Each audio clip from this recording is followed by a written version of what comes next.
أعوذ بالله من الشيطان الرجيم بسم الله الرحمن الرحيم يا أيها الناس اعبدوا ربكم الذي خلقكم والذين من قبلكم لعلكم تتقون، یعنی تمہیں اور تمہارے باپ دادا کو پیدا کرنے کے بعد تمہاری ضروریات کے لیے تمہیں کسی دوسری ہستی کے ثبوت نہیں کر دیا، بلکہ ہر چیز کا بندوبست خود فرمایا۔ زمین کو تمہارے لیے بچھونا بنایا، آسمان کو چھت بنایا، پھر آسمان سے پانی اتار کر تمہاری روزی کے لیے مختلف انواع کے پھل پیدا کیے۔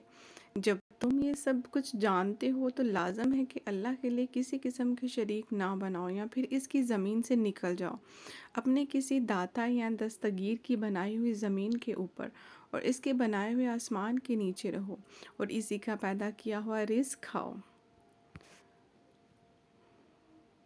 کچھ پانی اور تنوی کی وجہ سے ہے، اور اندادن کا ترجمہ ہے کسی قسم کے شریک، یعنی جمع اور نکرہ کے مفہوم کو واضح کرنے کے لیے کیا گیا ہے، یعنی نہ ذات میں شریک بناؤ، نہ صفات میں، اور نہ فعل میں۔ الذین جعل لکم الارض فراشا والسماء بناء وانزل من السماء ماء فأخرج به من الثمرات رزقا لكم فلا تجعلوا لله اندادا وانتم تعلمون۔ سورت کے شروع میں اللہ تعالیٰ نے اس کتاب کو لا ریبہ قرار دیا۔ اب فرمایا اس کتاب میں کوئی شک تو نہیں، لیکن اگر تم اس کے بارے میں کسی ادنا سے شک میں مبتلا ہو تو اس جیسی صورت بنا کر لے آؤ۔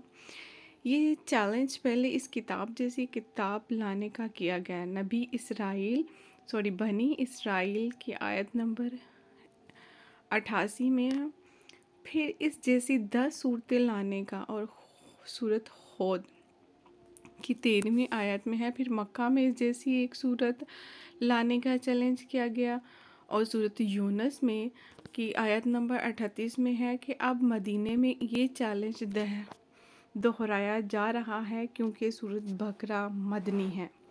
پچھلی 2 آیات میں شرک کی تردید اور توحید کی دعوت ہے۔ ان آیات میں رسول اللہ صلی اللہ علیہ وآلہ وسلم کی رسالت میں ایمان لانے کی دعوت ہے۔